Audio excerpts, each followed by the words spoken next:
All right, we are live, and good evening, ladies and gentlemen, and welcome once again to the recap. I am Michael D'Angelo, joined as always by my partner in crime. It's not Santa Claus, it's Mr. Big D, Daryl Ortiz. Merry Christmas, my friend. You're looking festive. Merry Christmas. Merry Christmas. Thank you. My favorite time of year. It's like a day away, so I figure why not? Santa's coming soon, so let's do it. Say, you know what? I would say I couldn't agree more. Why not? You're dressed up for Christmas. They were dressed up for Christmas on Raw and Smackdown this week, even though it's technically not Christmas week. I guess it would be for them because next week we've got a couple of recap shows. So this was essentially, these were the Christmas episodes for Raw and Smackdown this week, and that's what we're going to be getting into right now. Yep. Big D, take it away. What happened on Raw is War this week? Actually, a better episode of Raw, I feel. Started off with, of course, Judgment Day coming out to cut their weekly promo about how they still run it. And again, just very entertaining. JD McDonough in there suited up to wrestle, so you already knew that he was going to be the one coming up to have a match. And of course, they announced it was the Miracle on 34th Street fight, which initially I rolled my eyes because I hate those matches because they always tend to be overly gimmicky. But you know what? JD McDonough and R-Truth. When then R-Truth asked for the stipulation of loser leaves Judgment Day, like he's part of the Judgment Day. And of course, Damian Priest is just laughing about it and just says, yeah, sure. Okay. Yes. And then Rhea Ripley's like, hold on. And again, that little tension, that little, aside from the comicness or the gimmickiness of the match and the stipulation, it showed that tension and leadership, right? Between Rhea and Damian Priest, because Rhea's trying to overstep him and Damian Priest is trying to kick out JD McDonough because that wasn't his guy that he wanted to get in. That was Rhea's guy. It goes on. So anywho, it was a great match.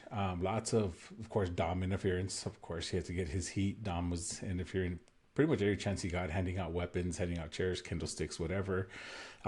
Honestly, what stood out for me is that R-Truth is still great in the ring. I think people underestimate how good R-Truth is. How old is he now? He's like in his 50s or...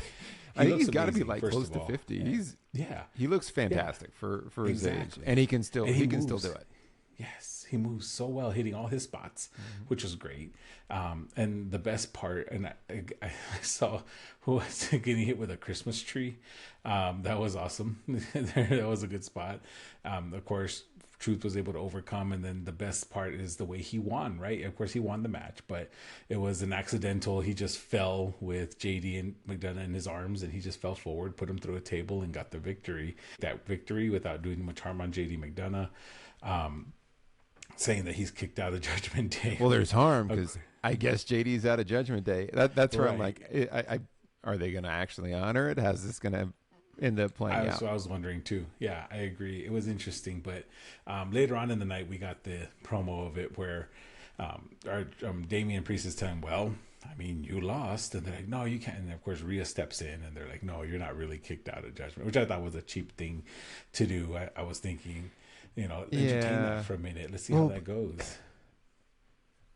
Well, and I figured they have to because Damian Priest is like each week with R-Truth. He's kind of like, I kind of like you. And R-Truth in that opening promo, he's like, I know you love me. And he's like smiling. And I was like, okay, this is kind of weird, but kind of funny. And I'm thinking, so are they going to continue to work this angle where maybe Damian Priest really is warming up to R-Truth? Like where's this going to end up going?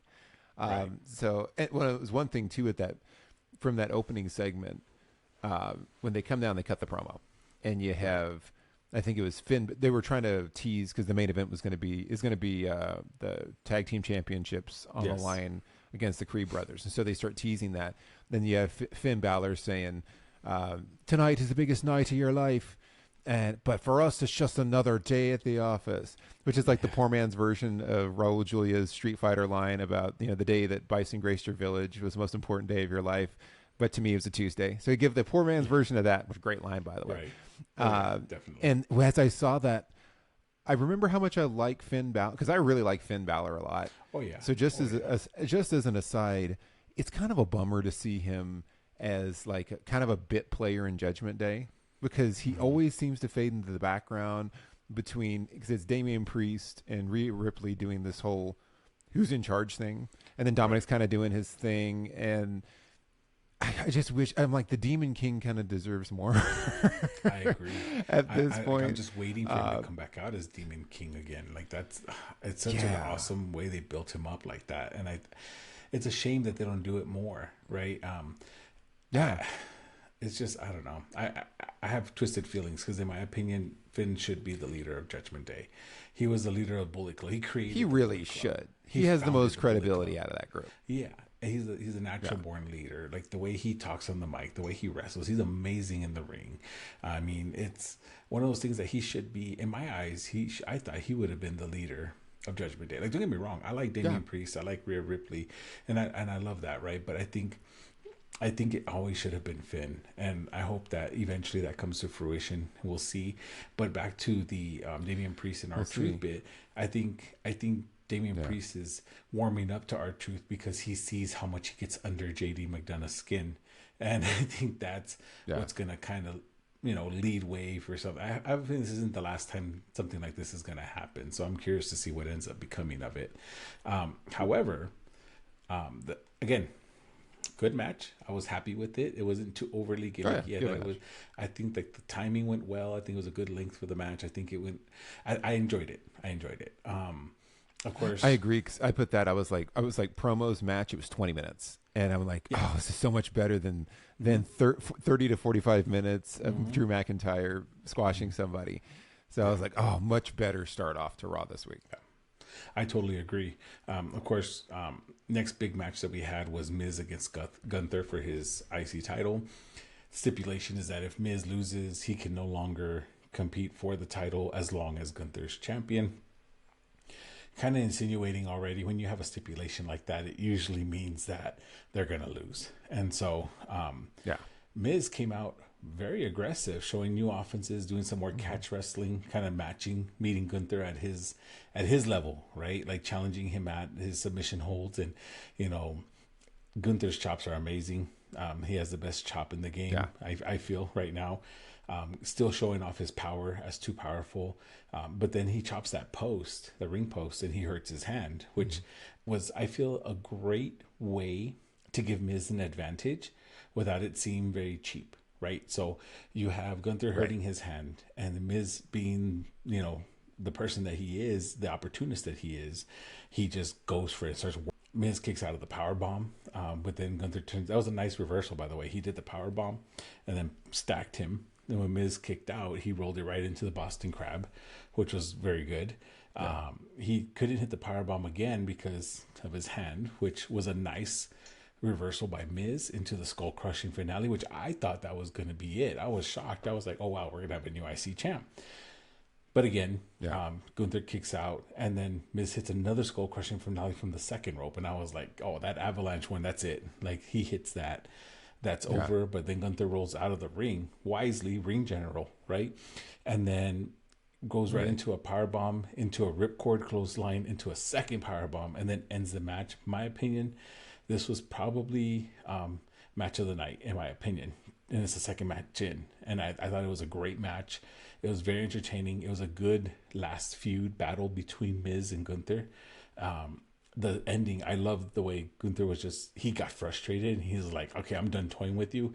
Powerbomb, ripcord clothesline, powerbomb again. Now you're done. And I was like, that's just a good way to show Gunther strong, but also a good way to show Miz strong, because Miz had a very strong showing and nothing to be frowned about, right? But I think that was, my opinion, the match of the night. I really enjoyed it. It was a really good match. Miz's chest got chopped up, like for real. And it was the welts that were like forming across his chest.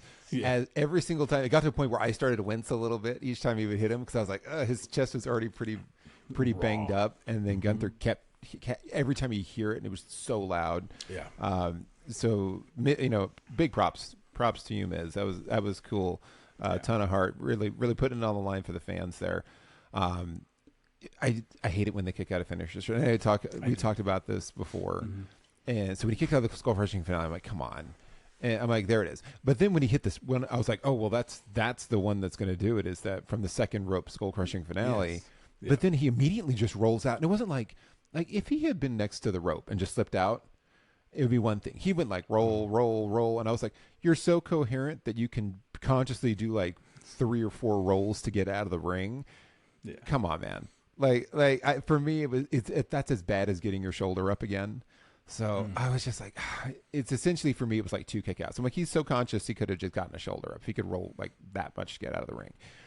So that was kind of a bummer where I'm like, stop doing it. Stop doing it. And then, of course, I did appreciate that when Gunther was just like, bang, but just let me hit you with everything in the kitchen so he can get you out of here. I thought that was the best way that they could have ended it. It was just, WWE, please stop having them kick out a finish. Because I feel like at this point, The Miz needs to do something else. Because the skull-crushing finale obviously doesn't put people away. I have seen more people kick out of that finisher specifically. Yeah. So I agree. But it was a good match. Honestly, I would have settled for Gunther getting his foot on the ropes. Like how they do, where he's like out and he just that would have made sense too. If he just goes and just sticks his foot up. Presence. Yeah, because he's so tall. He's so tall and he can reach it. Right. Yeah. But yeah, I wasn't too. I didn't really care for that. But I get why they did it. They're still trying to protect the Miz's finisher. But again, essentially, you might as well have just had him kick out. But I really enjoyed it. Yeah. Again, that was a lot of fun. Miz put it all out there, showed why he is the Miz. I know he tends to be a little goofy and comic-y most of the time, but time and time again, he proves that not only is he great on the mic, but he's also he can perform, and he did. So props to him. Of course, yeah. And the other thing that I really liked about this match too is and you mentioned at the beginning, I wrote it down at the same time. I was like, wow, the Miz kind of changed it up, was much more aggressive to open the match. So they did enough where they adjusted because they had just run this out at Survivor Series, and it didn't feel like a redo. It didn't feel stale. It didn't feel overdone. It really actually felt like a fresh match. And considering they just had that match at Survivor Series, I thought that was impressive too, because it was like, hey, we saw it twice. We saw 2 pretty different matches, both very enjoyable, obviously with the same outcome. But yeah, really good stuff. I agree. And then, of course, Gunther runs into Imperium. They're applauding him, and he's like, hey, I'm stepping away for a few weeks. I need you guys to impress me. More tomorrow for later. But next was actually, I don't really mention promos and backstage segments when I talk, but this one particularly I rather enjoyed, was Shinsuke's American Nightmare Before Christmas. I'll say it over and over till I'm blue in the face. I love this feud. I love the direction that they have Shinsuke going. And now he's bringing Cody down to his level, which is amazing. And the way he read the story in English, right, so we can all hear it, but the way he did it, and the verbiage he used, how your daughter's dreaming of titles, and you're just gonna disappoint her, and your dad was pretty much saying your dad was a hack, a joke, whatever, and just tearing into him, and Cody just straight attacks him backstage, and just you could tell he looks unhinged at that point, because of course they're making it personal, and they just brawl into the crowd, brawl towards the ring, and pull apart brawl. This is what you need to do to build the match. Have them hate each other. Have this happen. Cody was taking the high road for the longest time because he's Cody, right? He's like, no, I'm professional. We're going to do this right. And now Shinsuke's kind of like, no, let me bring you down. Which, by the way, whoever's doing the artwork for like the comic book segments that they're doing. Oh, I know. I totally dig it. It's so cool. So awesome. It's absolutely sick. It looks in every possible good way. Yeah. Yes. I love it. And I was like, I love this feud. Please let it run till the Rumble, because then that would be the time to have the match. I'm excited to see what they do of it. So we'll see what happens from that. But yeah, I loved it. I love that story. It was great. It was well timed because it's the Nightmare Before Christmas, American Nightmare Before Christmas. Christmas is around the corner. It's just perfectly done. I think so. Whoever's doing this for them, hats off to you. It's awesome. So yeah. But yeah, what did you think? Yeah, I liked it a lot. The one thing I'll say, and I'll compare it to the other promo that we got earlier in the night, which was the in-ring Nia Jax Becky Lynch one. Yeah, like this is how you do a feud. That's not how you do a feud. So, and what I mean by that is, like, this one makes sense. It's rational. There's a lot of great build up to it. The stylistically. I think what Shinsuke is doing with it, and you talked about the artwork and all that's like awesome. Kind of him continuing to push Cody and get him to snap, get him to use heel tactics. 'Cause I always say if the face is attacking somebody from behind, it's like that's a heel tactic. So he jumps him during the promo, and I'm like that's a heel tactic, which is the contrast to what we saw earlier, which was the Becky Lynch Nia Jax promo. Which I can't get into that. Like I cannot get into that rivalry, and there's a couple of reasons. First off, it's 4 years too late because their whole thing is 5 years ago Nia Jax punched her in the face. And I'm like, and they haven't had a match since then. I'm like, really? So you guys decided it was good to wait 5 years to try to now make something of this? And also knowing that Nia Jax accidentally crushed Becky Lynch's face for real. Yeah, I can't get into it and think that Becky Lynch could actually be a threat to Nia Jax. It's like, because you know what would happen. Like there's no suspension of disbelief there. You know what would happen. So I'm really having a hard time getting into it. And it was funny because Nia Jax was talking crap and then was leaving the ring. And then Becky Lynch ran and jumped on her back. And I was like, oh, that's a heel tactic. So they both did heel tactics. And then when she jumped on her back, and then Michael Cole, this is what I thought was funny. And I would say the commentary was like very hypocritical here because she jumps her from behind. And then Michael Cole yells out, Becky Lynch has had enough. Like he's like, I'm on board with this.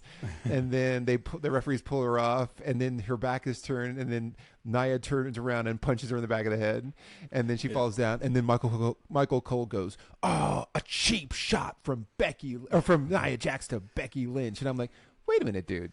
Didn't you just see her run down and blindside Nia Jax, and you were totally fine with it? But as soon as Nia did the exact same thing, you're like, what a dirty tactic. I'm like, okay. They're both using heel tactics. They're both playing dirty. Just call it like it is, Michael, because you're supposed to be the face commentator. But it's a contrast of I cannot get into like a very similar things happened in both of those promos. I can't get into the Nia Jax Becky Lynch one, but I am all in on Cody Rhodes and Shinsuke just because of how they're presenting it. I agree, and so I couldn't agree more. Because that Nia Jax one just drove me nuts. Of course, yeah. That's why I honestly I had skipped it because I was like, but yeah, you're right. It's a great point. Like Nia's like, oh, I declare for the Rumble. Duh. There's not very many main eventers that can declare for the Rumble. Well, you have to put all of the women on the roster to fill the Rumble. I mean, naturally. Sadly, I mean, let's be honest here. In order to fill the roster, you got to have them all. Although I do feel Triple H and Shawn Michaels doing a great job bringing more female talent up the ranks, which is awesome. I'm happy to see that. But again, Nia and Becky, the thing is because Becky can cut a promo, Nia can't. That's the problem. Nia cannot. And I think it shows, right, when Nia Jax is like trying to be like a smartass, and it comes across so disingenuous, like it's so forced because she can't speak naturally, you know. And and it's just like the whole constant tease, it's getting old of her jumping in the ring like, nah, you need me. Like, no, like let's go. Well, everyone's like, you guys know Becky Lynch doesn't need you, Nia. Like Nia doesn't have any credibility. So like for me, it's just it's the presentation of it where I'm like, none of it makes sense, and it doesn't make sense for them to be doing this now because it's been 5 years, and they're like, it's a match 5 years in the making. I'm like, no, you guys just forgot about it, and then you're like, we need something for them to do. Well, it's because let's revisit this now. Yeah, exactly. Yeah, exactly. But again, good thing is that they're doing similar things with Shinsuke and Cody, and it's working so beautifully. So I love it. Hopefully, we'll see what happens. So speaking of awkward stuff, Kaden and Katana going against Chelsea and Piper for the tag titles. Of course, Piper comes out. Or is it Carter and Chance? Because they keep switching it because they were calling him Kaden and Katana backstage, and then on commentary they were Carter and Chance. Yeah. Okay, I'll call him Carter and Chance so we can we'll offset we can stick with the inconsistencies. Yeah. I was like, so we can stick with the inconsistency. I'll call him Carter and Chance. You call her Kaden and Katana. So again, it's as I like to call it, the party girls versus the girls I call the cops on the party girls. So we have the Kaden gets a hot tag in. She had a good showing. She cleaned house, which was good to see. Piper accidentally splashing Chelsea shows kind of like that turmoil between, like that miscommunication, disconnect between the two because they're not really a team. They just happen to get lucky and win, I guess, is what they're going with. Keg stand again. I like that move. Yeah. They kicked out of the finisher. okay. But then, of course, Chelsea makes the save, takes over. But then that after party finisher was pretty cool. Ends it. New champs, just like I said when they were doing the promos. I think last week. Well, like, they're gonna make them champs. Like they're gonna win. I wrote it down because I was like, Big D, you said within a month they'll be champs. I was like, within a week they were champs. You called it. It happened even quicker than you thought, but you heard it here first. The prophecy fulfilled, and they're the champs now. How do you feel about how that's all played out? So I feel that the titles probably should have been on a legitimate tag team, right? I feel like Chelsea Green and Piper Niven were two girls WWE doesn't know how to use. And so they just put them together and said, here, you're a tag team. Because that's pretty much how they make all tag teams nowadays. Yeah. And so I wasn't a fan of them winning the tag titles. I always feel it's disrespectful to tag team titles when traditionally non-traditionally tag team wins them, right? I don't like it.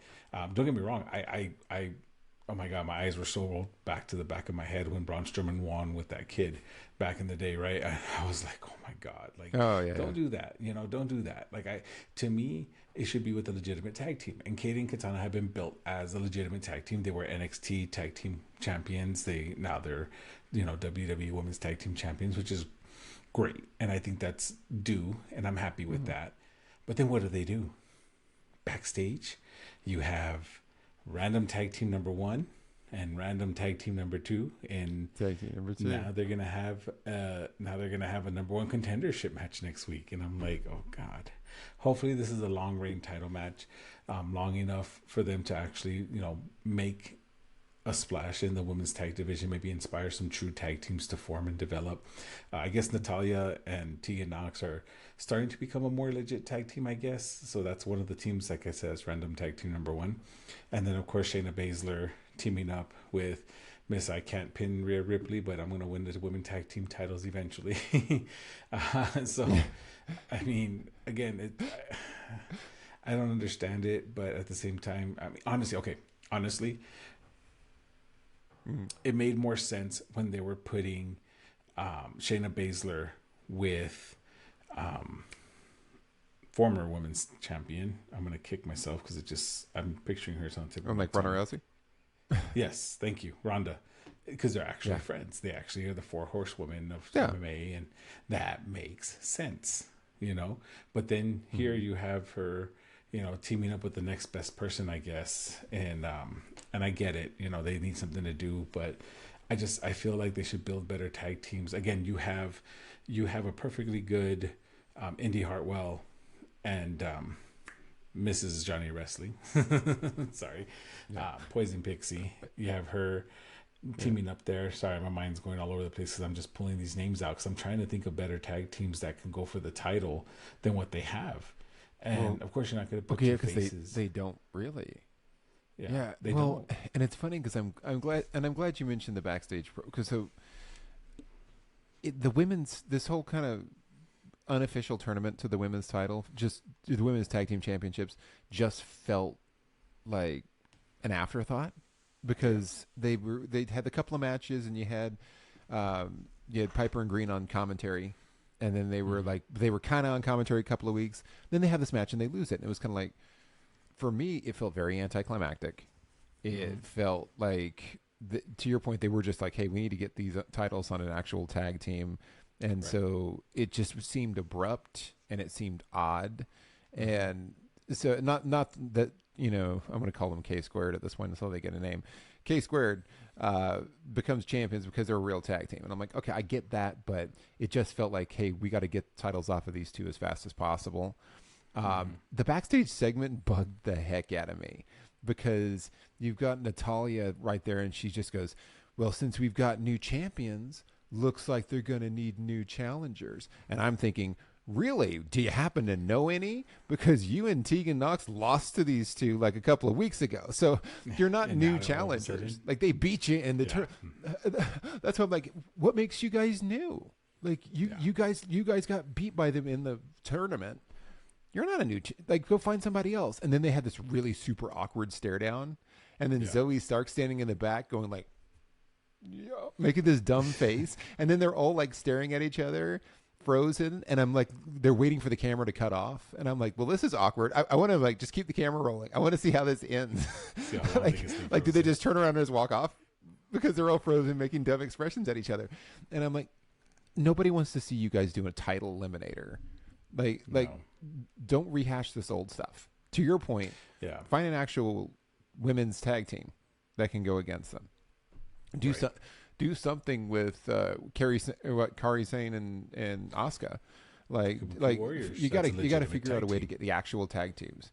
Yeah, they're the Kabuki Warriors, which they're probably one of the better, if not the best, women's tag team that's in WWE at this point. They got to start getting some of these teams together. But I was just, as soon as I saw them, I'm like, oh gosh, I don't want to see all these retreads of them, throwing these mixed teams in together, and then they're going to challenge them down the road. I'm like, I didn't like this one at all. I mean, I didn't like that part. I think that segment was extremely awkward and unnecessary. I think that was just, and then of course, Kofi back there running around as Santa Claus the whole time. And I mean, it's funny Kofi Claus, they totally blew off Candice LeRae and Indy Hartwell. We're literally standing there, and they're like, we should have new challengers. And then Indy Hartwell and Candice LeRae just kind of back off on their own. I'm like, no, y'all are more of a legitimate tag team. Like, you guys are more of a legitimate tag team than the other four girls standing there staring at each other awkwardly. But whatever. I feel like I hold tag teams to a much higher standard because we grew up in an era where you had the Road Warriors, you had Demolition, you had, the New Day, you had the Usos, you had all these, the Hart Foundation, you had all these the Hardys, Edge and Christian, the Dudleys, like Edge and Christian. Yes. Oh my God. Like, yes. So, I mean, you can't sit here and put these randos real together legitimate. and be like they're gonna work. Yeah, exactly. They have actual finishers together. They actually come out together. They have the same music together. Like, they're an actual tag team. They don't come out separately. Like, okay, that was my rant. Yeah. But another one's coming because you had the squash match of Ivar and Tozawa. I mean, I don't know the purpose of that. I don't know the meaning of it, other than a comical stunt by Tozawa to just challenge the biggest guy in the room, and he gets obliterated by Ivar. Although I know he had a little bit of offense in the beginning, trying to be speedster, kicking and running and all that fun stuff, but it was inevitable. The world's strongest slam from the second rope was actually pretty cool to see. Probably could have killed Tozawa, but I mean, that was just a throwaway, honestly, just for whatever. Well, Ivar must have like dirt on Triple H because he wrestles every week. Every week he's got a match against somebody, and I'm thinking, is Ivar really that good that he needs to be getting pushed onto TV every single week against somebody?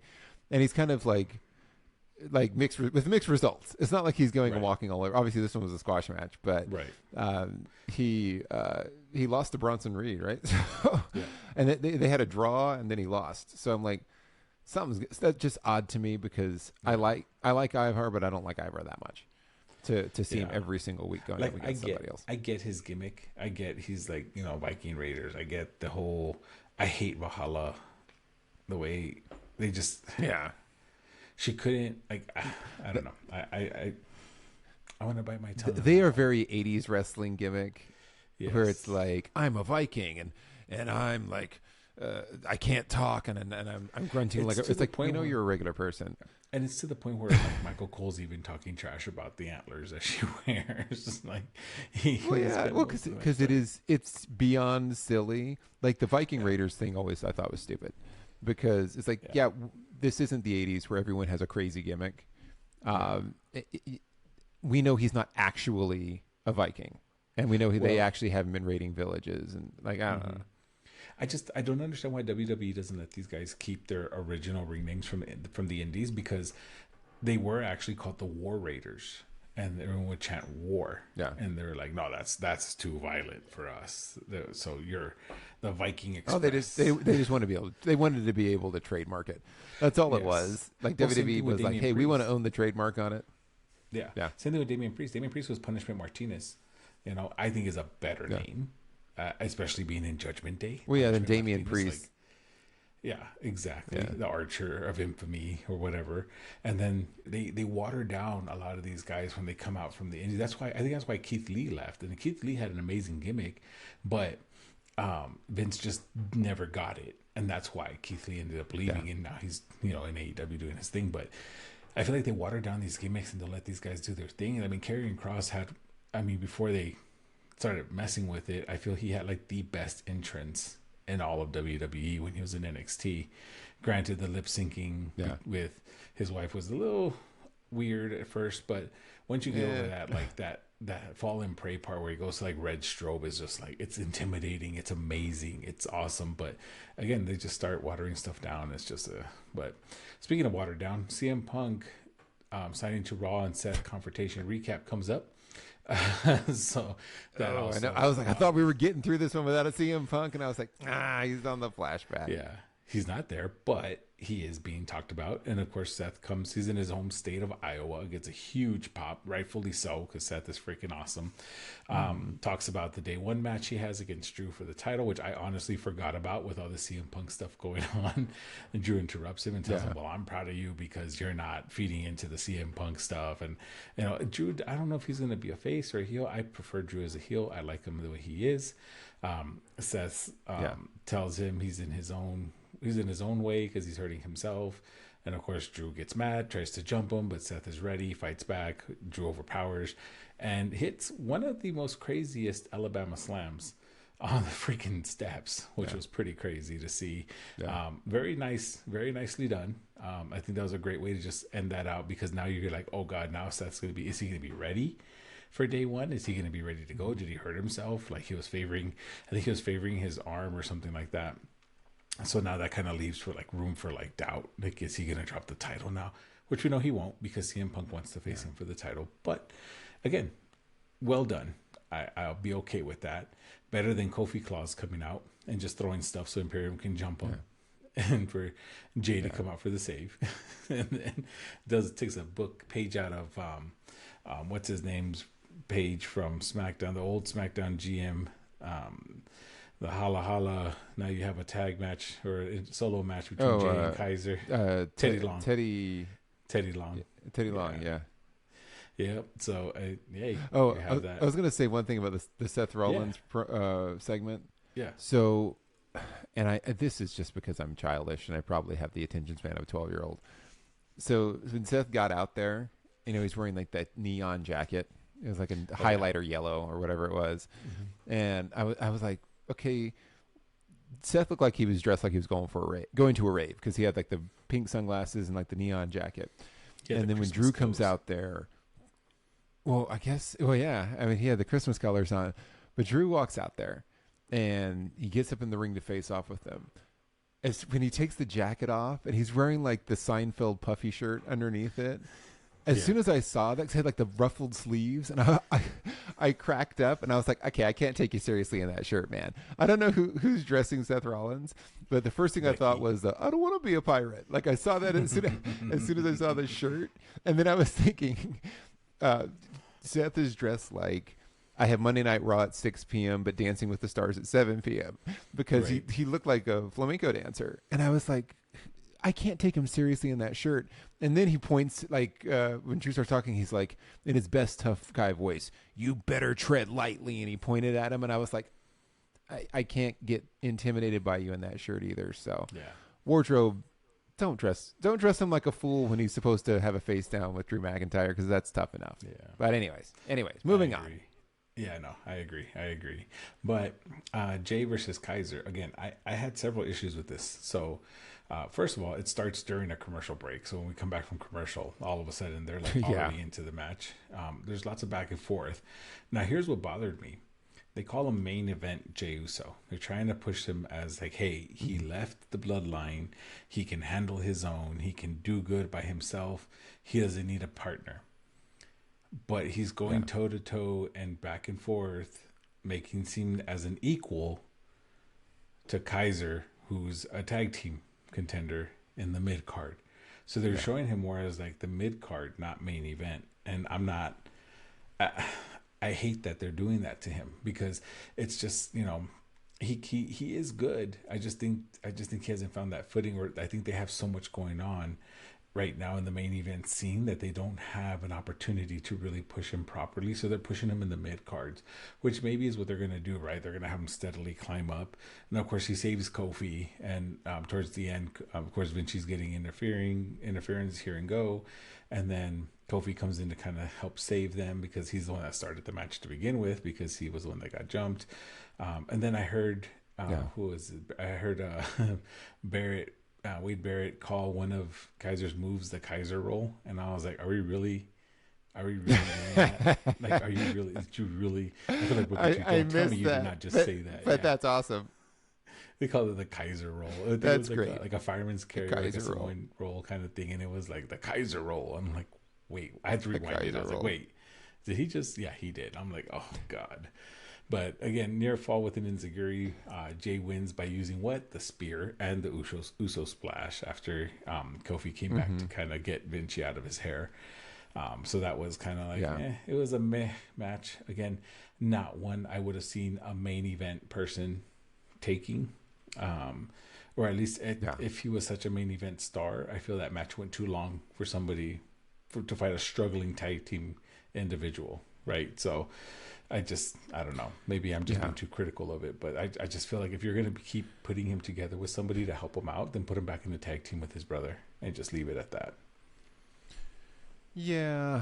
I mean, so my thing was, I thought it was a well wrestled match. Like, I'm like, hey, they wrestled it well. I agree. The first thing I thought when it was over with, I was like, man, it just feels like they don't know what to do with Jay. It's like they have no idea what to do with him. Why is he here in the middle? Like, he's all over the card now because you had him main eventing against Seth Rollins a few weeks ago. Now you've got him just kind of wrestling whoever. It's like, Jay Uso's going to take him on this week, and he may or may not win. And I don't know if part of that is because now they have to make room on the roster for CM Punk. So I feel like there's a part of like, hey, we had some big plans, and hey, we were doing some things, and now CM Punk's back. So somebody's got to miss out. Like, didn't CM Punk, I think, got his face on like the banner for Raw? Like they moved Jey Uso off of it and they put CM Punk's face on because somebody was mentioning that, and I'm like, oh yeah, he kind of got bumped for CM Punk, and I'm wondering how much in the story that he's just getting shuffled around now because they need to make room for CM Punk to eventually get on the roster and start wrestling. But yeah, I agree. It just feels like Rumble, so it's. Oh, I know. Yeah, he definitely. They're going to hold him, which again next week's is just a best of show, and then you've got Raw Day 1 the week after that, which they've already announced all the matches, and I doubt CM Punk's going to make a cameo at anything, unless he's going to show up and his music's going to hit to distract Seth Rollins during his match, but I don't think that's going to happen. So why didn't you just wait till the Royal Rumble and have him be a surprise entrant? If you are just going to have him sit out until then. That would have made more sense because we didn't see him except for the promo, except for people talking about him this week. Yeah, it was a recap. He wasn't there. Like and he's not going to be there next week, and he probably won't be there the following week. So should have saved him. But anyways, I agree. Anyways, there was a main event too. Yes, there was. Out of all of this, there was finally a main event, and it was a decent main event. So you had Damian Priest, Finn Balor against the Creed Bros tag team title match. I'd made note of this when the music hit for the Creed brothers. There's 15 minutes left in the show, and I was like, Priest and Balor are retaining because that is an extremely short match. 11 minutes when the bell rang.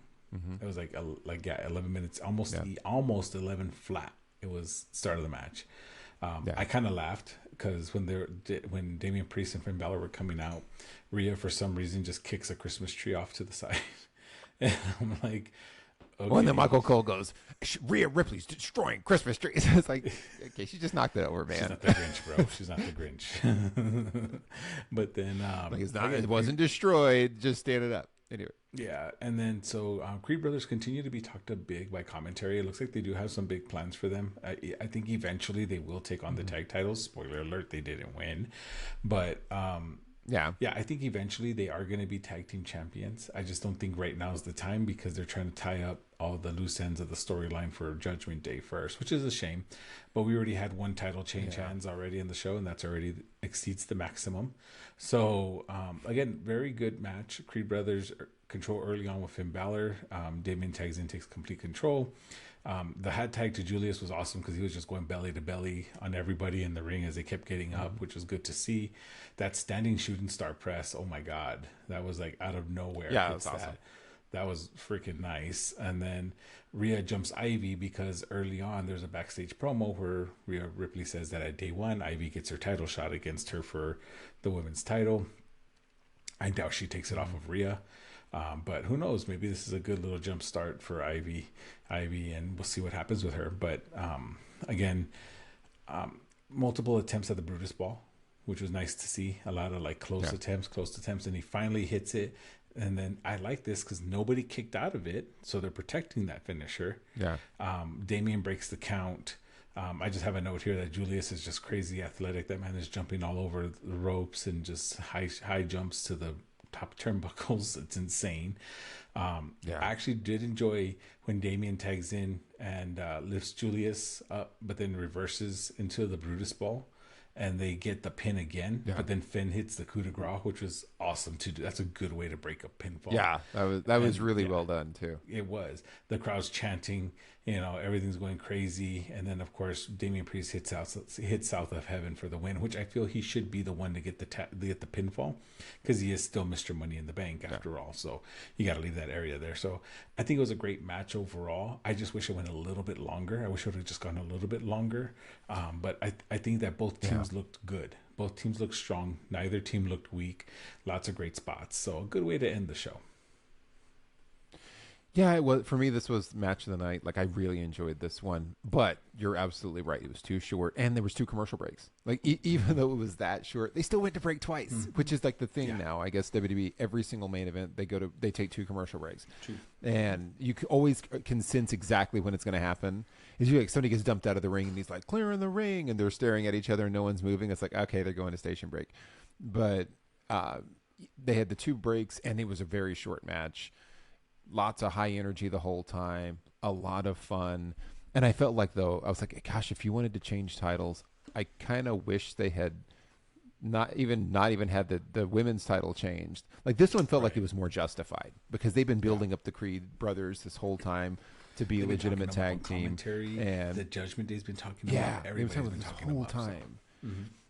So I was like, I felt like they were more deserving to win. And it made more sense with the story. And there was more that was built to it, but Judgment Day wins, and it was a great match, and everybody looked really good. So I completely agree. Nobody looked weak in it, which is great. Everyone looked good. They looked really skilled.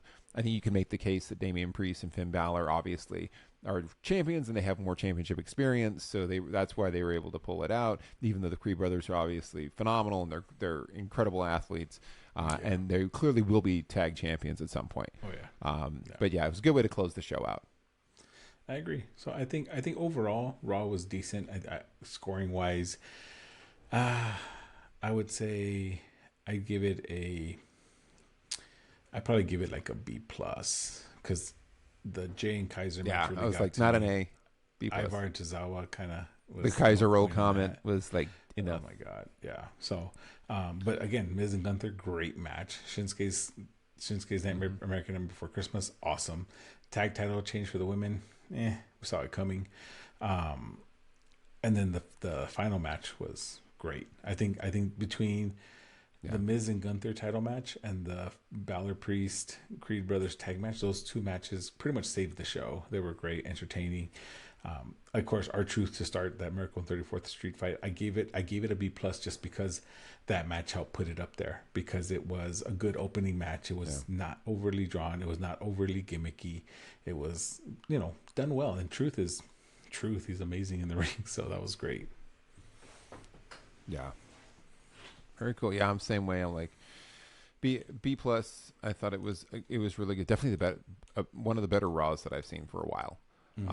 Certainly better than the last couple of weeks. The pacing on it was better. I just wish that they would time their commercial breaks a little bit more appropriately. Like, I don't like the starting a match, the JSU starting in the middle, starting and the match is already going, and when you come back from break, people you're not getting to see people walk out. Too many commercial breaks like during the interesting matches. Ivar just getting a squash match. Like, you could have cut that whole segment out, run commercials there, and saved, given a little bit more time to the main event. But B plus. All right, so we're back. Had a few technical difficulties. My camera died, so I switched to the backup camera. That's why you're seeing this wonderful, different view of me. So we'll be doing the rest of the show from this angle. See how it goes. So I'll just be kind of looking back and forth. Big D is still as set up, because apparently he knows how to set up his setup so it doesn't crap out in the middle of the show. But we're going to get to SmackDown now. I'm old. Apparently I'm trying to be too fancy here. So I'm on the webcam as well. So we'll talk a little bit about SmackDown. So they started off with a video recap of the main event, talking about Styles and his attack on LA Knight, showed all of that. Show opened up, AJ Styles right out the gate to explain himself. Talked a little bit and said that he let everyone know that he doesn't care about Randy Orton. He doesn't care about LA Knight. He doesn't blame them at all for wanting Roman Reigns, obviously, because of everything that's gone on. But he wants Roman Reigns first at the Royal Rumble. He got interrupted by LA Knight, who basically said he wants Roman Reigns first. And then they got interrupted by Randy Orton, who said, I want Roman Reigns first. And it was all them kind of arguing back and forth. And then Nick Aldis came down and made a triple threat match. Not for this week, sadly, but made a triple threat match of AJ Styles, LA Knight, and Randy Orton. It's going to be in 2 weeks at SmackDown New Year's Revolution. So that's where we're going to get a triple threat match set up for later on. Later on tonight, though, in the main event, it was going to be Solo versus AJ Styles 1-on-1. I guess for AJ Styles to start his revenge tour, because that seems to be the thing that we do every single week. Somebody starts their Roman Reigns revenge tour on one of his lackeys. So that was going to be the setup. And I got to tell you, Big D, when I seeing this, I'm like, you got 3 major stars. Well, 2 major stars. I'm going to say AJ Styles and Randy Orton. LA Knight, I'm not a big fan of, but he's obviously very popular. Yeah. All in the ring, kind of getting this triple threat set up. It felt very much like a early 2000s SmackDown when you would see stuff like that, where it was like, hey, it's The Rock, and you've got The Rock, Stone Cold, Triple H in main events. You would have, Brock Lesnar, Kurt Angle, and all of them, just like these big events that felt like pay-per-views at the time. So I'm excited for New Year's Revolution already. But for me, this is kind of a nice way to open it, because just get right to it, try to have him explain himself. And he didn't really explain himself other than mentioning, I think, LA Knight stepping over his dead body to get a match with John Cena. And I was like, that's the reason you blindsided him? Like, if that felt a little light, I don't know about your take on it. I was just kind of like, that seems cheap. Although I did notice in the replay that LA Knight kind of grabbed AJ Styles and pulled him out of the way when he was trying to trash talk. So I was like, oh, did he take exception to LA Knight kind of roughed him up a little bit last week when he was trying to get past him to point at Roman Reigns? So that felt a little empty, but we're getting a great main event coming up in 2 weeks. That'll be a good one. I'm looking forward to it. It's going to be a great match. I'm curious. I mean, obviously, I think Randy Orton's going to get that one. That's just my guess. But I noticed the one thing I made a note of was that, the one thing I made a note of was that AJ Styles came out in all black. And what is that typically referred to is that he's going through a heel turn. And I think that's why we're seeing that lack of care. The all black, even when he wrestled in the main event, all black. Like, he's not wearing the colorful, different colors, tights and all that stuff. He's like, I think in black jeans, it looked like. So a more rugged, more, meaner demeanor for AJ Styles, I think he's going to turn heel. And I think that's what we're seeing there. And I think I'm curious to see how it goes. I like heel AJ Styles, honestly. I think he does a great heel. So we'll just see what happens. Who knows? Yeah. Who knows? And then next up was the Holiday Havoc match, which, again, this is another gimmicky thing that they usually do each year around this time of year. Zelina Vega, Shotzi, Bianca Belair, and Michin taking on Damage Control.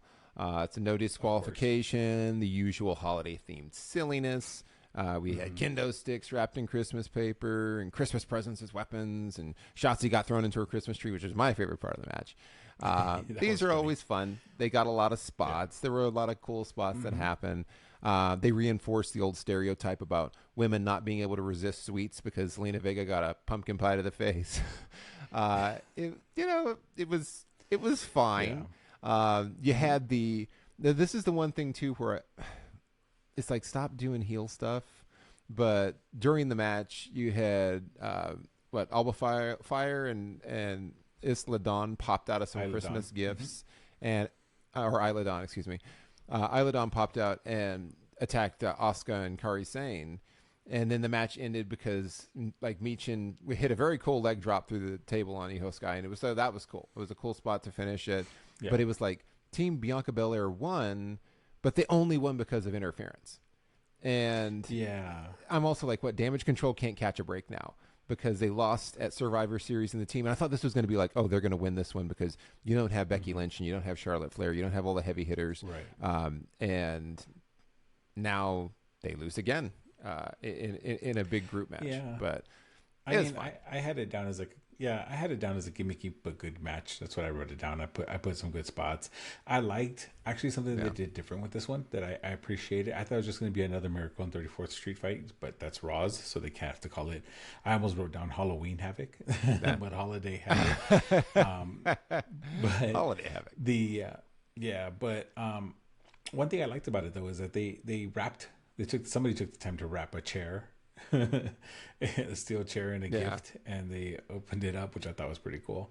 So little tidbits like that I thought were pretty cool. Isla Dawn and Alba Fire in a box. That was kind of interesting. Not sure why they. Yeah. I mean, I guess we'll see what they do. They did their spooky whatever. Again, this is Holiday Havoc, not Halloween Havoc. But Michin taking the pin to Io Sky, I think that kind of just. That kind of just telegraphs that there's going to be a future title match there between Michin and Io Sky. Unfortunately, I don't see Io Sky dropping the title. She's too hot right now with the crowd. Yeah. And she's just overall just a great competitor. I think WWE lucked out tremendously when they got her to stay with them. I know there's a moment there where she was about to leave, but when they brought her back, that was a really good thing. I was excited because I hate the name Io Sky. I wish they would have kept her at her original name. But again, I like it. So, decent match to start. I was wrestling entertained. Yeah, I was sports entertained. Yeah, it was fun. Like I was like, this is what it is. It's a little gimmicky thing. It was fun though. It was a fun match to watch.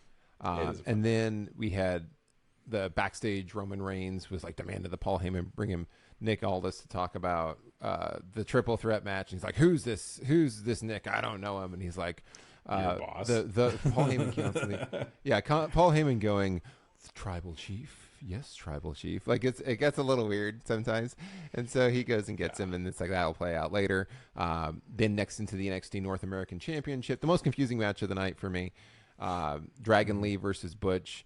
It just made the least amount of sense when I saw the card because I'm like, it's the NXT Championship. I feel like they did it because Raw went championship crazy this week, and they're like, we need a title match, and so that's where I was like, just pull from NXT North American title. Mm-hmm. Yeah, and so they have Dragon Lee on there versus Butch. Didn't make a ton of sense that Butch, and I think I talked about this last week where I was saying I don't understand how Butch got a title shot, and then they showed like a flashback to Saturday when Butch was like, hey, I want a title shot, and he's like, that's how it came to be. And I look at that and go, I thought that's not how it didn't work because Randy Orton tried that and got shut down. Everyone's tried so apparently it works if you're on NXT. It totally works. That's the key. This match though was it was enjoyable because it was definitely more lucha libre than I expected it to be. I think there was more kind of that chain transition wrestling at the beginning with Butch. Obviously Butch is great. And it just felt like, why is this here? Like it felt like filler. You knew Dragon Lee wasn't going to lose. Butch continues his losing streak, sadly. Yeah, he's not going to drop it that early, and he's not going to drop it to Butch. So of course he was victorious.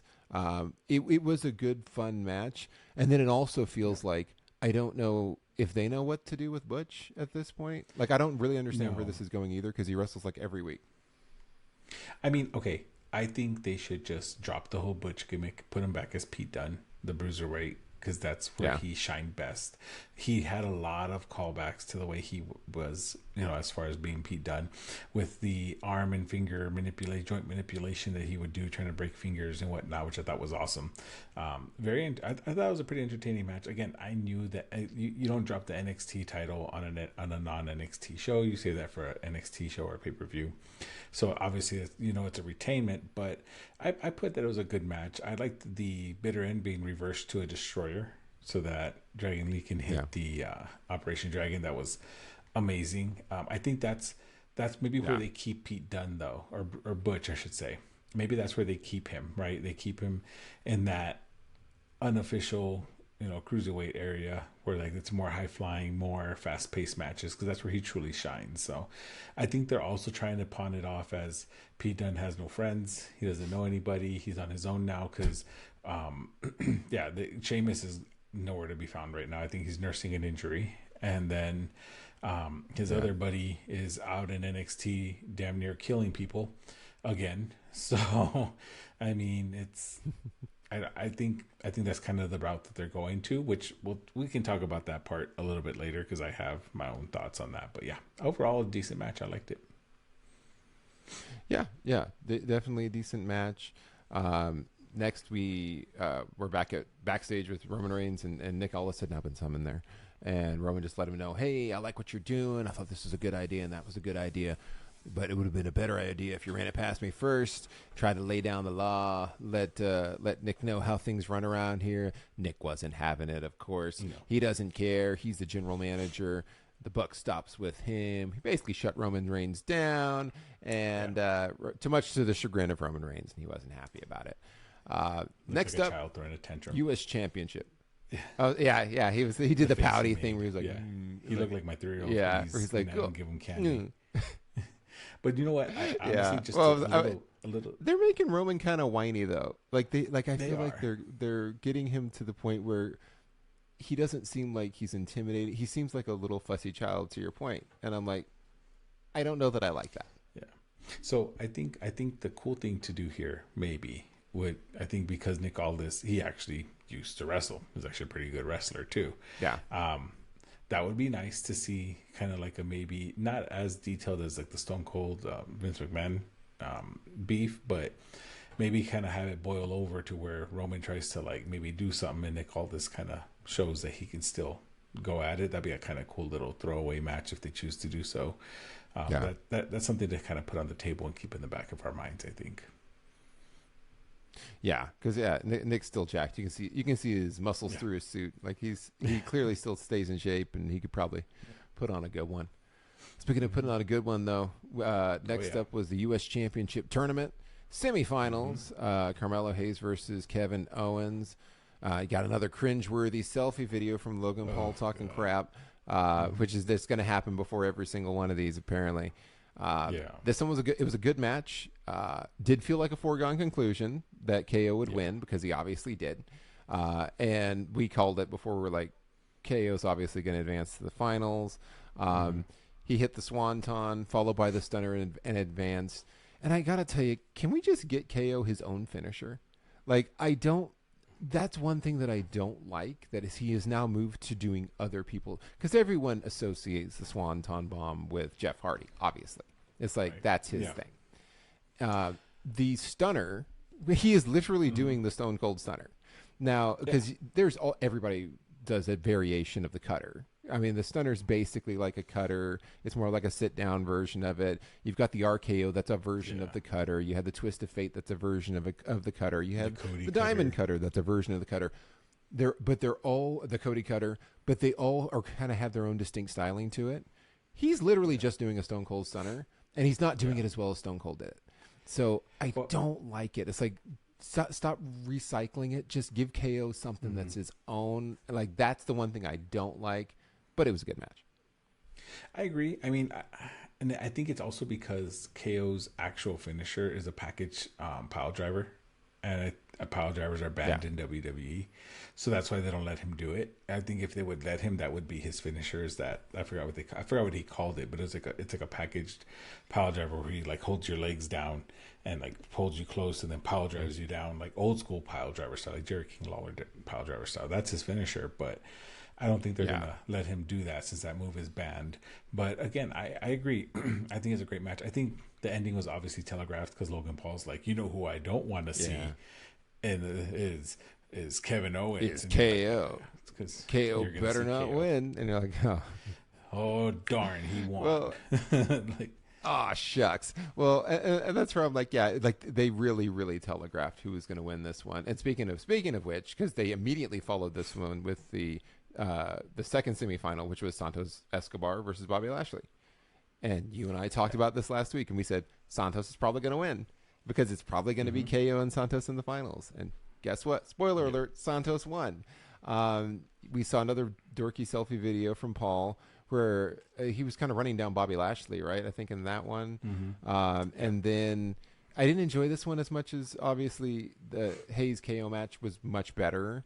There was shenanigans where it was more of like a distraction ringside because the masked men jumped the Street Profits and Bobby Lashley was looking around and basically got caught with a surprise roll-up because it was kind of not a surprise, but like a half a surprise roll-up. It happens with like 100% effectiveness every single time. Stupid surprise roll-up, reared its ugly head again, and then holding the tights. But he's held on to the tights. I'm like, doesn't make that much of a difference if you held on to the tights. But so shenanigans, and then they're taking off, and it was Garza and Carrillo returning or something. So I was like, okay. But I saw them. I'm like, I don't even know who these two are. Yeah. I missed the gap of wrestling, so I was like, I don't know who these two are. Those two are actually it was very really, anticlimactic. really good luchadors. Yeah, I actually enjoyed it. I know, I'm sure they are. That piece. Yeah. I enjoyed that piece. I don't like that it was a roll-up finisher. I thought it was stupid. But I like that he added to his that's going to be, in my opinion, that's going to be probably a pretty good little stable there. You're going to have Santos Escobar with Humberto Carrillo and Angel Garza. Like, that's going to be pretty cool. Like, I think that's going to be awesome to see. I'm excited to see them work together. I hate that it was one of those, like, and you knew it was coming because he's just there looking like, who are these people? And you're like, dude, behind you. It's like you're watching a scary movie. You're like, dude, behind you. Like, and sure enough, roll up, tights, win, whatever. But I do want to make a note here. Speaking of stables and new factions, before this match, Karrion Kross had another vignette with a strong hint to a return of AOP, the Authors of Pain, with Paul Sterling, which would be, and you think about it, Karrion Kross with AOP would be a great force to be reckoned with in WWE, because I always was a fan of AOP. I just feel they didn't know what to do with them because they had the Usos and the New Day just running roughshod through everyone. But I think that would be a great addition for Karrion Kross, kind of give him back some life that he lost. And I think that would be awesome because you also have now and Angel Garza, you have all them together now. So that looks like they're kind of starting to build the trios division, which AEW already does. They already have a trios championship, which I've always been a fan of. Trios matches are actually really, really fun to watch. So I'm curious to see what happens with that. And now that you had that happen. So I guess the next final is going to be Santos Escobar and KO, which we all know who's going to win.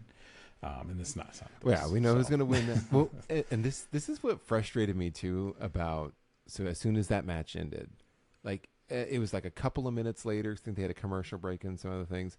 And then the WWE immediately rolls a promo video of Logan Paul. And this was clearly shot days in advance because it's like all cinematic looking. And he's running down, really? The finals are Kevin Owens and Santos Escobar? And I'm like watching it going, he didn't just shoot this. This isn't like, hey, give us your instant reaction on a selfie. Like, it's an actual, like, they're on a sound stage. And I know that these outcomes are predetermined, but again, this is the suspension of disbelief. why do you have a video package ready to go with him running down both of these guys going, these guys both suck? Unless you're trying to imply that he shot every scenario possible for the matches and ran down everybody, which he probably would have. But it kind of took me out of it for a second because I was like, so yeah, we knew it was a foregone conclusion, and we knew it's all scripted. But now you have a completely scripted vignette. You didn't even save that for like next week or like at the end of the show where you could say, hey, we shot this and put it together really quickly. That I felt was stupid, but everything involving Logan Paul is dumb. So I'm probably not going to like it no matter what. Same. I mean, I hope KO wins and takes that title because I really do. Yeah. Well, and really do, but KO's got to win, right? Like KO's not going to lose in the finals to Santos, right? No. It's going to be KO. Like I couldn't. Like they built this up too much. That would be a surprise though if they build it up and Santos like wins easily. And they're like, well, wait a second. Hey, I guess anything can happen in WWE. And then Santos goes on and has a stinker against Logan Paul. It's just going to be. I'm convinced it's going to be KO and Logan Paul. Again, I hope KO wins the title off of him. I really do. I don't like Logan Paul. I mean, he can wrestle. I'll give him that. Like he can, but he has too much going on to be the U.S. champ, and I think they need to give it to someone that can defend it week in, week out, like the way KO can, right? And I think KO can put on some great matches with a lot of the mid-carders. I think I see a lot of potential there, a lot of it coming around, so I think that'll be nice to see, but time will tell. Time will tell. Yeah, it will indeed. And speaking of time... I did notice... Sorry, I did want to also touch base on another for Butch. He was being interviewed about losing, and Pretty Deadly comes out to sing Christmas carols and pretty much just talking trash on how he has no friends and this and that. But then Nick Aldis comes out and says there's going to be a tag team match coming up, and that's going to be Pretty Deadly against Butch and the partner of his choosing, which they're like, who is he going to choose? Mm-hmm. Part of me says it's going to be Tyler Bate. Bring back that tag team again. Because then it opens up the door for Mustache Mountain to come through and be a trinity of force again. So I mean, hopefully it's Tyler Bate because that would be awesome, and we get Butch to go back again as Pete Dunne. I think that would be amazing. Or it could just be Sheamus again, and not just Sheamus, right? Sheamus is awesome, but it'll more than likely be Sheamus or Tyler Bate, I feel. So we'll see what happens. We shall see indeed. Looking forward to it. And then that took us into the main event. So AJ Styles versus Solo Sikoa. And so I don't know. I have mixed feelings about this one. So AJ kind of out of the gate was all over Solo. And he was like all over him, which you would expect. It's like AJ Styles. Yeah. Then they cut to break. And then they come back from break and like somehow Solo has all the momentum. It was like during the break he got all the momentum. And then after that, he was really slow. Like the pacing felt very uneven because they'd be like fast, and then it would get very slow and plodding, and then it would go fast, and then it would get very slow and plodding. So I wish they had been more consistent with it. I hate it when they cut to break and then they come back and it's like all this stuff happened during the break and now the momentum's completely changed. And but WWE does that quite a bit. And then the match ended in a disqualification. And it was like, which I don't like either. Roman Reigns ran down and interfered, and then Randy Orton ran down to help. So this was like a rehash of last week. Because Randy Orton ran down to help, and copy paste. And then Jimmy Uso ran down. It's 3-on-2. It's 3-on-2. What will happen next? And then this time it was just LA Knight that ran down, which is my least favorite of the three. Obviously, they clear the ring, and then AJ starts arguing with Randy and LA Knight. And a brawl between the three of them ensues because he had warned them earlier, hey, stay out of my way and stay out of the main event. And if anything happens, blah, blah, blah. So, of course, they'll have to fight. Right. So they're all brawling in the ring. And, Roman Reigns and his crew is kind of doing the slow walk back like, we're going to see how this plays out. Let's let them beat each other up, which is actually the smart thing to do. And that was essentially... SmackDown goes off air as this is the teaser for, hey, these three are going to be facing off in 2 weeks at New Year's resolution. Or is it resolution or revolution? It's revolution, right? I think like I've heard it said like three times. Let me see. Yeah, I'm sure it's revolution. And I think it's just a play on it where they're like, it could be resolution, but it's revolution. So I'm pretty sure it's revolution. But either way, they're competing in 2 weeks. all against each other, which I am looking forward to. I think that's going to be fantastic. And that's how SmackDown ended. Overall, it wasn't as good as the week before. It was, but I think it was marred by it's the Christmas show, so they're doing a lot of the tacky, gimmicky stuff, which is fine, Right. but it kind of doesn't play into the regular storylines. But all in all, I give this one a B plus as well. I just don't like main events that end in DQs, and the main event really felt uneven, which is a shame because I love AJ Styles and Solo's cool, and it felt like the match wasn't paced well. Yeah, I feel like having them each miss their finishers kind of builds that, oh my God, how is it going to end? And then it just ends in DQ. It's just kind of like a lackluster way to, or a cheap way to not hurt AJ, but at the same time, because he didn't choose to fight Jimmy, who takes all the pins for Bloodline now that Jay's gone. So if he would have been fighting Jimmy, I think it would have been a decisive victory for AJ Styles, but he didn't. He chose Solo, so Solo's the next in line, the heir to the throne, so to speak. So that's why I think they ended it in DQ. Not a fan of it. I agree with the B plus. I think there are some pretty solid wrestling matches in there. I mean, I think all in all, I think it was a pretty fun show still.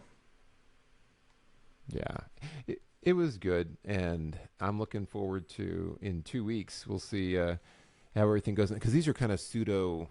I still call them pay-per-views. They're premium events now, but these are like the pseudo premium events that are going to be coming up for Raw and SmackDown, because Raw day one was a pay-per-view last year, or premium event last year, and this year is just going to be an episode of Raw. But they're treating it like that. So excited about that. It's coming up in 2 weeks. Next week's going to be best of shows for both shows. So even though we will be back, I will have a fully charged original camera for next week as well. So we won't have the angles change, unless that's something that you all want to see. If you want to see me change angles between shows, just put it in the comments or something. I don't know. But we'll be back with a different show. We're going to talk about preview for those two shows coming up and our thoughts and predictions, because so far we're doing pretty darn good, Big D, as far as the predictions go. It's almost scary. I don't know if we're that good or if WWE is that predictable. We'll see. A little from column A, a little from column B. But all in all, any final thoughts, Big D? No, actually, I was very happy that Raw was a little more entertaining than it has been in the past. I think that was a nice refresher, nice break from it. SmackDown is always fun to watch. I'm looking forward. I'm honestly looking forward to both Day One and New Year's Revolution. I did look it up; it is Revolution, but having fun with Revolution. I think it's going to be a lot of fun, a lot of good matches. So I'm excited to see. We'll talk more about those for sure next week. And again, those of you watching, I actually just want to share an appreciation here. Like, thank you guys. I appreciate it. We see the views and whatnot, and we're climbing up there, and I appreciate every single one of y'all. And if there's anything we can do different, put it in the comments. Share, like, subscribe, all that good stuff. Help us help you bring this awesome content to everyone you know. So hopefully our goal is to help predict these. I mean, we're pretty close on predictions, so I think eventually we'll have to start keeping score officially, so that way we can actually have something to boast about. Yeah, we'll have an official tally board just in case. Well, you know what? Watch, as soon as I start actually counting it, then I'll start messing them all up. Oh, the pressure's too much. Like, I can't make that prediction. I can't. Like when there's something on the line. It's like betting on sports. Can't do it. But I agree. No. I echo all of that. Thank you to all of you out there for the support, for watching us. Please continue to like, share, and subscribe. We appreciate it as always. And let us know in the comments if there's things we can do differently, things you'd like to hear, or even suggestions for other shows as well. We definitely want to hear from all of you. And thank you all again. And because Christmas is coming up, Merry Christmas, everybody. Hope you all have a great holiday. We got Big D Claus or Daryl Claus, however you want to say it. But appreciate all of you. Have a safe holiday, and we will see you next week. So have a great rest of your day.